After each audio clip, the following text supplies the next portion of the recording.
Uma boa noite a todos. Para mim é um imenso prazer estar aqui nesta noite para juntos, eu e você que está em casa e todos que estão neste momento conectados para adorar ao Senhor.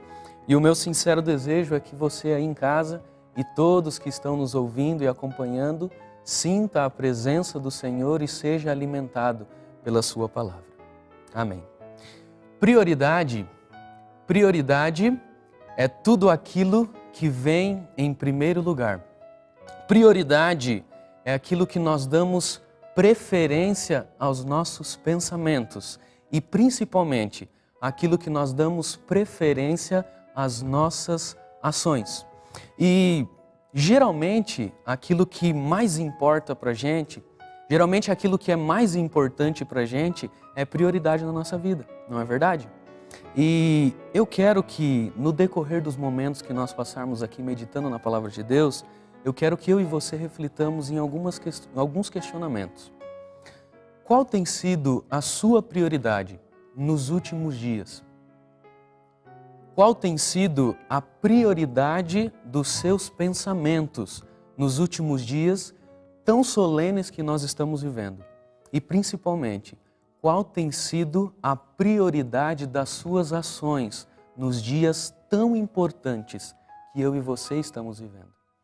Faz alguns dias eu li uma frase que me chamou muita atenção e eu quero que você leia comigo. Acompanhe aí na tela.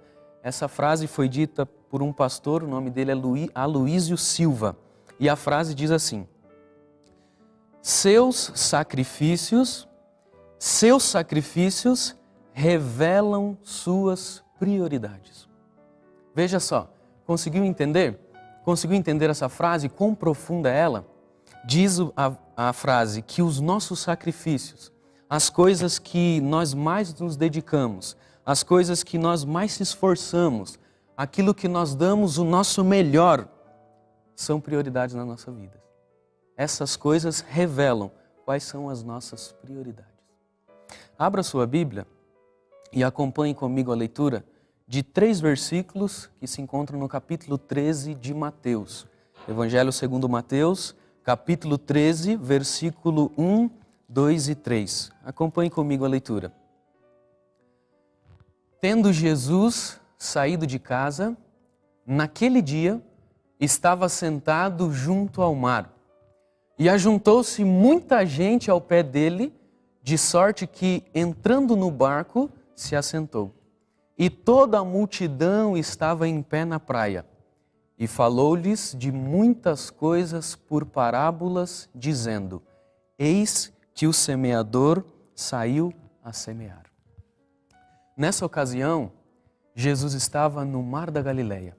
E comenta aí o texto que uma multidão foi se aglomerando, todas desejosas, todas as pessoas desejosas de ouvir os ensinamentos de Jesus. Inclusive, foi nesse mar da Galileia que Jesus andou sobre as águas. Foi ali próximo que Jesus multiplicou os pães e os peixes. E foi ali que ele trouxe muitos ensinamentos. O texto que nós acabamos de ler, no decorrer dos versos, apresenta uma parábola muito importante. Essa parábola do semeador é muito importante, muito preciosa, que você precisa entender ela por completo. Mas hoje eu não quero conversar com você sobre toda a parábola. Eu quero que você e eu prestemos muita atenção no grande significado que existe nessas poucas palavras, descritas no finalzinho do versículo 3, que diz: E o semeador saiu a semear. Você sabe o que isso significa? Sabe qual é a lição tão grande que nós podemos tirar já dessas poucas palavras que Jesus aqui revelou? Para que nós compreendamos isso, eu quero ler um texto com você. Alguns textos. O primeiro se encontra no livro inspirado pelo Espírito Santo, Parábolas de Jesus, página 33. Acompanhe aí comigo a leitura. Pela parábola do semeador, ilustra Cristo as coisas do reino dos céus e a obra do grande lavrador para o seu povo. Como um semeador no campo, semelhante a um semeador no campo, assim veio Jesus também para espalhar a semente da verdade. E seu ensino por parábolas era a semente. Veja só, através dessa parábola, Jesus tinha como objetivo revelar, transmitir a obra do reino dos céus, a obra do grande Deus, através do ministério de Jesus pela nossa salvação.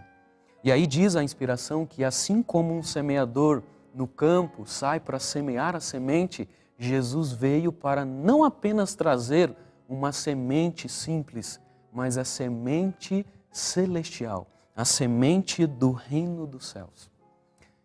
E o fato de Jesus ter escolhido vir aqui para trazer este conhecimento para mim e para você, o fato de Jesus ter escolhido vir aqui pregar a mensagem de Deus, trazer a semente celestial, neste fato existe uma lição muito profunda que eu e você precisamos entender.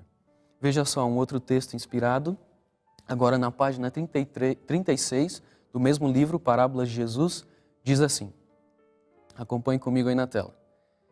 Assim saiu também Cristo, o semeador celeste, a semear.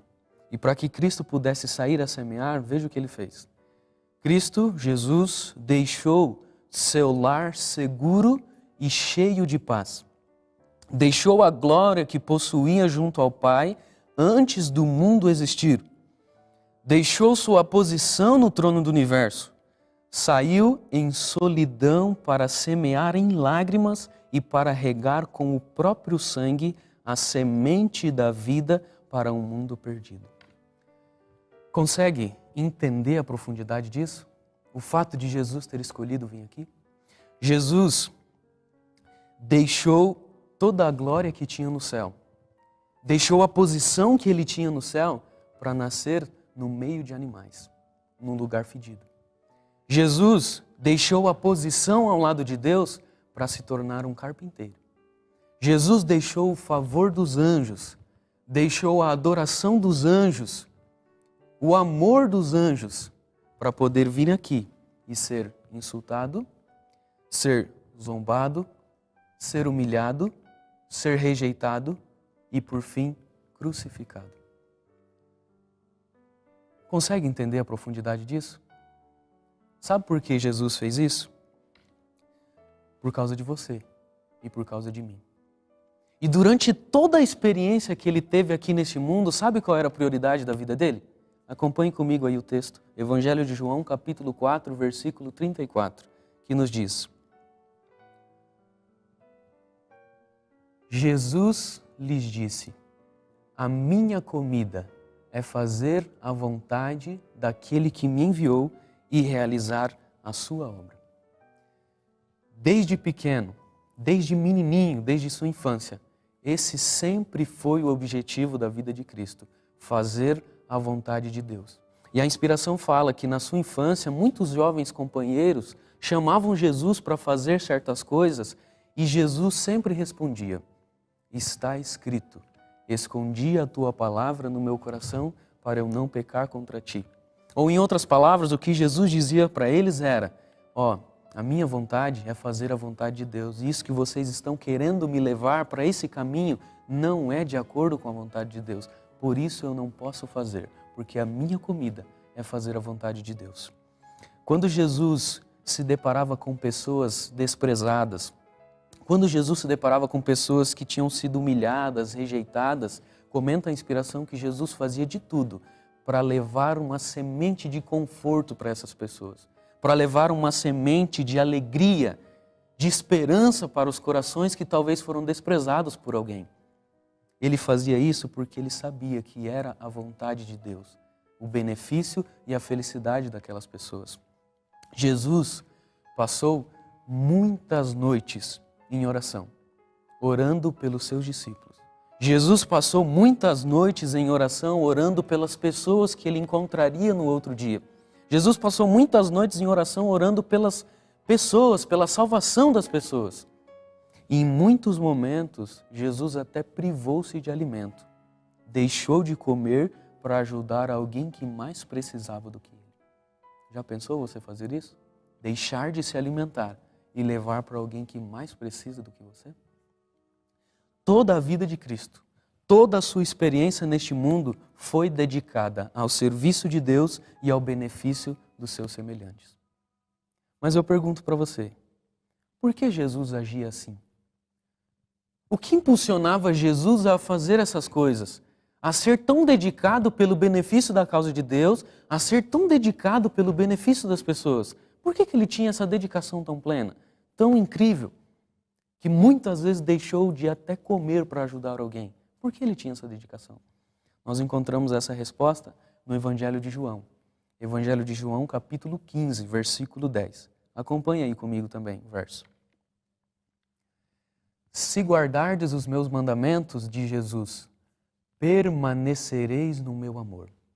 Do mesmo modo que eu tenho guardado os mandamentos de meu Pai e permaneço no seu amor. Veja só, Jesus não simplesmente fazia aquelas coisas. Jesus fazia por amor. E quando se há amor, quando existe amor, as coisas são naturais. As coisas são naturais, é feito naturalmente, é automático. E Jesus estava cheio do amor de Deus. Jesus tinha comunhão com Deus e isso enchia o seu coração do amor de Deus e ele permanecia do amor de Deus. E por esse fato, naturalmente, Jesus amava os seus semelhantes. Por esse fato, naturalmente, Jesus transmitia esse amor para os seus semelhantes. E isso o levava a fazer tudo o que estivesse ao seu alcance. Tudo o que estivesse ao seu alcance para a salvação de uma única alma que fosse. Era natural porque provinha de dentro do seu coração. Consegue entender a profundidade disso? Desse amor? O que esse amor leva alguém a fazer? O sacrifício, a dedicação da experiência da vida de Cristo? Sabe qual é o desejo dele para mim e para você? Diante de toda essa experiência que nós comentamos, um pouquinho da vida de Cristo, sabe qual é o desejo dele para mim e para você? Que nós permaneçamos no seu amor. Que eu e você permaneçamos no amor de Deus. E no verso 10 diz que se nós obedecermos aos mandamentos de Deus, nós permaneceremos no seu amor. Porque, em resumo, o verdadeiro sentido da lei está no amor. O amor a Deus e o amor ao próximo como a nós mesmos. Se nós permanecermos no amor de Deus, se nós permanecermos no amor de Cristo, sabe qual será o resultado? Ainda no Evangelho de João, o sacrifício. Cristo entregou tudo por nós. E os que aceitam a Cristo estarão naturalmente prontos a sacrificar tudo pela causa de seu Redentor. O amor fará naturalmente com que nós estejamos sempre dispostos a nos dedicarmos para o benefício e para a salvação de alguém. Será natural a dedicação da nossa vida, a dedicação do nosso tempo. Será natural a dedicação da nossa vida, dos nossos recursos, para o benefício das pessoas, para o benefício da causa de Deus e para a salvação das pessoas. E tudo isso por amor. Tudo isso por amor. O texto que foi lido logo após do hino, 1 João capítulo 2, versículo 6, nos diz: quem afirma estar nele, também deve andar como ele andou, como Cristo andou. A mesma dedicação de Cristo precisa ser a minha e a sua. E veja só esse texto inspirado. Talvez você nunca leu esse texto, mas é muito profundo. Parábola de Jesus, página 58. Veja só. Logo no início da vida cristã, deve ensinar-se aos crentes seus princípios fundamentais. Deve-se lhes ensinar que não serão salvos somente pelo sacrifício de Cristo, mas que também devem tornar a vida de Cristo a sua vida e o caráter de Cristo o seu caráter.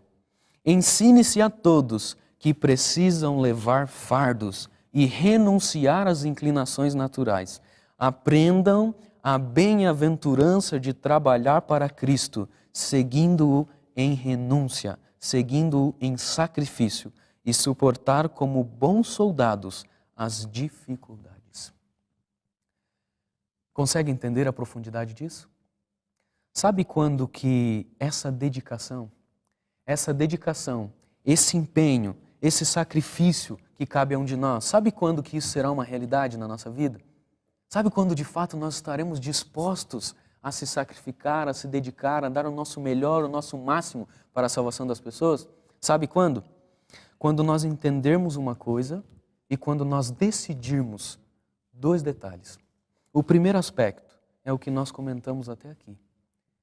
Quando nós entendermos de fato o sacrifício de Jesus, quando nós entendermos de fato o significado que foi, a preciosidade que foi Jesus deixar todo o céu para poder vir aqui, trabalhar por mim, trabalhar por você, trazer a palavra de Deus, trazer a semente celestial, para que nós pudéssemos alcançar uma vida nova, para que nós pudéssemos alcançar uma transformação e voltarmos à lealdade para com Deus. Quando nós entendermos isso, o sacrifício de Cristo, quando nós decidirmos amar a Cristo, o resultado vai ser que a prioridade dos nossos pensamentos, a prioridade dos nossos pensamentos todos os dias vai ser a causa de Deus, vai ser o benefício das pessoas. Esse será o resultado quando nós entendermos o sacrifício de Cristo, quando decidirmos amar a Cristo e a prioridade dos nossos pensamentos for essa, a vontade de Deus, a causa de Deus e o benefício das pessoas. Quando isso de fato for uma realidade na nossa vida, quando isso de fato for uma prioridade nos nossos pensamentos, nós veremos muito mais ações do que palavras. Quando isso for uma realidade na nossa vida, nós veremos muito mais pessoas se decidindo para a causa de Deus. Quando isso for de fato o desejo do nosso coração, nós veremos pessoas vendo o nosso testemunho e se comovendo a se dedicar para Deus também. Quando isso de fato for uma prioridade nos nossos pensamentos, na nossa vida, nós oraremos muito mais, como talvez nós temos orado até agora. Nós dedicaremos noites talvez orando por algum parente que eu quero que se decida ao lado de Cristo, por talvez algum amigo, por talvez algum familiar, por talvez algum vizinho, que talvez ainda não tomou essa decisão ao lado de Deus. Quando isso de fato for uma prioridade nos nossos pensamentos, aonde quer que nós estivermos, nós não vamos estar apenas preocupados com o que as pessoas pensam de nós, mas nós nos preocuparemos primeiramente em revelar a Cristo, em fazer a vontade de Deus, aonde quer que Deus nos colocar. Quando isso for a prioridade dos nossos pensamentos, nós aproveitaremos ao máximo as oportunidades que estão ao nosso alcance. Eu quero contar para você uma experiência que eu tive esses dias. Eu cheguei em casa das atividades e abri a carta de correios e lá estava uma carta. E eu olhei aquela carta, peguei, abri, vi a letra, uma letra não muito legível, mas percebi que a pessoa se empenhou, que a pessoa se dedicou, porque primeiro ela escreveu à mão, ela saiu da sua casa e colocou ali, na igreja do Jardim Guarujá. Eu peguei aquela carta e fiz um esforço para tentar conseguir entender a mensagem daquela pessoa. E sabe qual era a mensagem dela? Em resumo, a pessoa dizia assim, o nome dela é Silvia. Ela dizia assim, eu não sei se você é homem ou mulher, não sei, mas eu sei de uma coisa, que Deus tem um plano na sua vida. Leia tal texto, tal texto e tal texto. Deus está preparando um reino todo especial e Ele quer que você esteja lá. Consegue perceber como é simples? Quando a gente de fato coloca o coração e se dedica, se empenha por amor, a gente aproveita ao máximo as oportunidades, mesmo em pandemia. Vejam só, essa foi uma testemunha de Jeová. Ela poderia ficar em casa tranquilo, falando, não, nós estamos em pandemia. Não, ela se esforçou, ela se dedicou, ela comprometeu o seu tempo, sacrificou o seu tempo, correu perigo, porque hoje a gente sai de casa e nunca sabe se vai voltar. Foi até a porta da igreja do Jardim Guarujá e colocou lá a sua carta, trazendo bênção e edificação para mim. E quantas pessoas foram alcançadas por essa simples carta que ela escreveu, mas que trouxe um benefício muito grande, eu tenho certeza, para muitas pessoas. O que eu quero que eu e você reflitamos hoje é no fato de que nós precisamos entender que Deus vai cobrar de nós não o que esteve ao nosso alcance. Deus vai cobrar o que esteve ao nosso alcance. E eu quero que eu e você reflitamos, será que nós temos aproveitado as oportunidades que estão ao nosso alcance? Aproveitado ao máximo nos dias tão importantes que nós estamos vivendo? Dia tão solenes que sabemos que são os últimos dias. Breve Jesus vai voltar e quantas pessoas estão olhando para mim e para você e vendo a Cristo? Quantas pessoas estão olhando para mim e para você e falando, esse é um verdadeiro cristão? E é esse o desejo de Deus para mim e para você. Que aproveitemos ao máximo as oportunidades que Ele coloca ao nosso alcance, aonde quer que Ele nos colocar. Qual tem sido a sua prioridade nos últimos dias? Qual tem sido a prioridade dos seus pensamentos nos últimos dias? Qual tem sido a prioridade das suas ações nos dias tão solenes que nós estamos vivendo? Que, acima de tudo, nossa prioridade todos os dias seja fazer a vontade de Deus e completar sua obra. Começando pela nossa família, começando pelos nossos parentes, começando pelos nossos vizinhos, no nosso trabalho, na escola, na igreja, e assim aonde Deus colocar cada um de nós. Que nossos sacrifícios, que as coisas que nós nos dedicamos, que nós mais nos esforçamos, revelem a prioridade da glória de Deus e o benefício dos nossos semelhantes. E que a cada dia a nossa vida demonstre, que a cada dia a nossa vida revele a prioridade do reino de Deus e que muitas pessoas sejam alcançadas pelo meu e pelo seu testemunho. Que esse seja o meu e o seu sincero desejo todos os dias. Amém. Se de alguma forma essa mensagem tocou o seu coração, compartilhe com seus amigos e familiares. Deixe o seu like, se inscreva no canal para receber todas as mensagens que ajudarão a edificar a sua vida espiritual. Deus te abençoe sempre.